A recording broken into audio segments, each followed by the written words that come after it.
r/ask Reddit by Redify. Can't you just unload around me? So this happened earlier today and was too perfect to not share with you guys. I work in construction as the foreman for a new house build. The location is kinda strange. The house is 250 feet up a hill via a footpath only. All of our materials have to come up this footpath by hand. It's a pain in the ass to manually carry, quite literally, an entire house up this hill. One of our saving graces is having the 2 parking spots on the street at the bottom of this hill marked with official no parking signs. Unfortunately, there is an elementary school about half a block away, and the parents of children seem to regularly, at least twice a day, think it's okay to park in our spots. Now I consider myself a reasonable person. So if someone is parked in the spots and we don't have a delivery or a need to park a truck, I will let it go. If we need the spots and there's someone parked there, however, I will ask them to move nicely, and most of the time they do so immediately. Until today, I get a phone call from the lumber delivery truck that is en route to our location. He says he'll be there in about 2 or 3 minutes. I'll let him know I will meet him at the street and make sure he has space to park. He's carrying all of the material to frame the roof of our house, which is a lot of really big lumber and will take easily an hour to bring up the hill. So naturally I didn't want him parked in the middle of the street with his hazards on for an hour, when we have a perfectly good parking spot for him. As I begin my trip down the hill, I notice there is a school parent sitting in her car idling, assuming she's just waiting to pick up her child. I walk up to her car and politely let her know that she is parked in a no parking zone and we really need her to clear it to park a delivery truck. She scoffs at me and rudely states back, "I'll just be a few minutes. And your truck isn't here. Take a chill pill, dude." Before I can respond, a giant lumber truck comes around the corner, and I wave to him, and then gesture towards him to the woman in the car, who has now put her window back up to ignore me. I put on my best customer service smile and wave at her through the window. She put it down halfway and angrily shouts, "What?" By now the truck has pulled up alongside her car and I politely ask her again, with a stronger tone of voice, to move her vehicle, reminding her that she is illegally parked in a tow-away zone. Then she gives me this wonderful idea. She says, "Can't you guys just unload around me? Jesus. It's not that hard." I give her another smile and walk away, a brilliant plan forming in my head. I instruct the delivery driver to park as closely to her as possible and block her in with the porta potty that is at one end of our reserved spots in the parked car, that is parked just adjacent to our spots on the other end. He smiles because he immediately gets what I'm trying to do, and proceeds to expertly block this lady and her car into a little 2 parking spot jail. We unstrap the lumber and my guys begin humping material up the hill. Meanwhile I call the police parking enforcement to let them know the situation. At this point in time I wasn't trying to get her in trouble. I just wanted a record of why we were blocking part of the street, so we don't get in trouble with the city.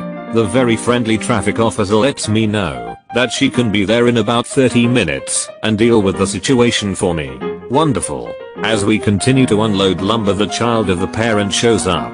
And wouldn't you know it, mom is just now realizing that the lumber truck is parked so close she can't get out of her driver door to meet her kid.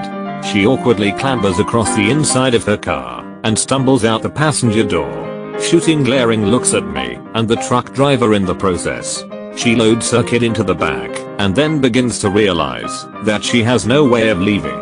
She comes storming up to myself and the driver and states, "I'm in a big hurry. You need to move your damn truck right now so I can go."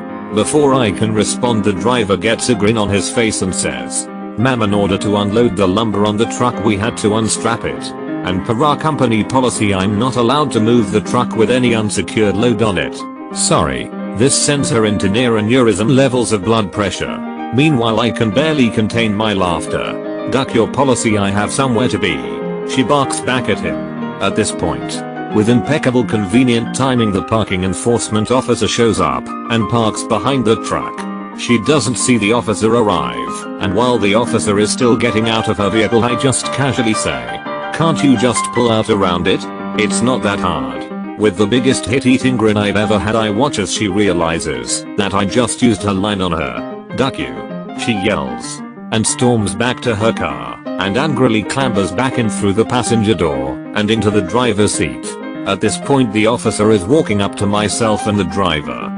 Before she can even introduce herself, the mom in the car slams it into reverse and stomps on the gas, crashing into our porta potty and knocking it over, and then throws the car into drive and tries to mount the curb and drive on the sidewalk.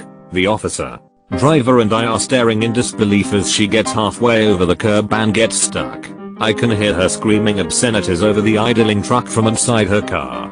The officer promptly walks up to the door of the car and orders her out. My favorite part of the entire thing is watching her face go to shock as she realized she just did all of that in front of a police officer. She gets slapped in cuffs as the parking officer calls for a second unit, and she is promptly sat on the very curb she tried to drive over. She sits on the curb yelling to the now two officers about how we told her she could stay there and that we never asked her to move. The traffic officer responds that she was the one who was originally called when she first refused to move and that she already knows what's going on. While myself and the driver are giving a report to the second officer, my guys finish moving the remainder of the lumber and the driver finishes his statement and takes off to go back to the yard.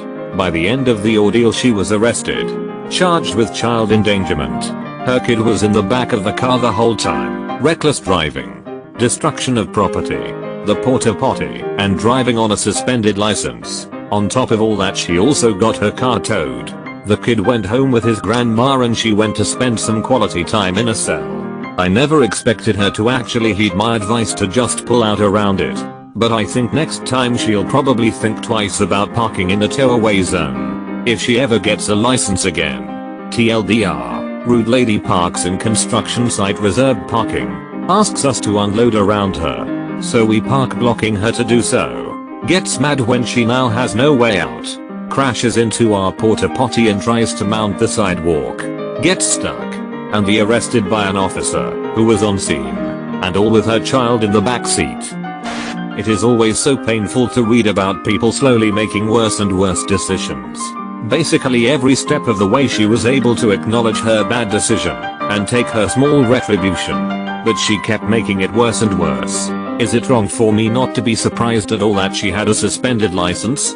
It seems to go with that type of person. This is some quality /r/malicious compliance. If you are enjoying the video, please give a thumbs up and leave a comment. Are the owners of the house just going to park 250 feet below their house every day? If this school is anything like my kids, they've sent email upon email and letter upon letter home to tell people not to park in these spots. My kid's school has a curb in front with a ton of no parking from 8-4 signs out there. There's a drop-off point literally at the next right, and it's still amazing how many people still ignore them. You may actually want to let the school know about these spots, so any future idiots have even less footing to stand on. I work on construction sites too. The amount of precision workers can park massive trucks with is amazing to me. Well worth the read. Methinks you performed a public service there. I love revenge stories, where the victim repeatedly makes decisions that both affirm that he/she deserves it and escalates the situation to their detriment. Great story opus. I had something similar happen when I lived at the end of a street which backed up to a middle school. We dealt with parents blocking our entire street on both sides to avoid the pickup line at the school. I had one lady literally block my driveway and flick me off when I asked her to move. After about a year of dealing with this, and lots of complaints to the school and local law enforcement, they installed no parking anytime signs all the way down the street to try and deter people from parking. Still no luck. My roommate and I decided to park our cars parallel to each other right at the start of the cul-de-sac in front of my house before they started showing up, so the parents couldn't turn back around and leave. Sure enough, car by car, they started to pile in and block themselves in.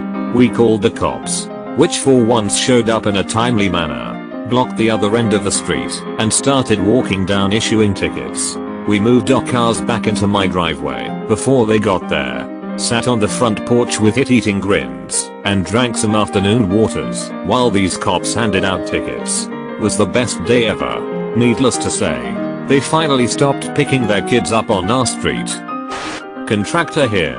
The opportunities we occasionally get to exercise malicious compliance and allow selfish neophytes to learn a dynamic life lesson are precious. Well done.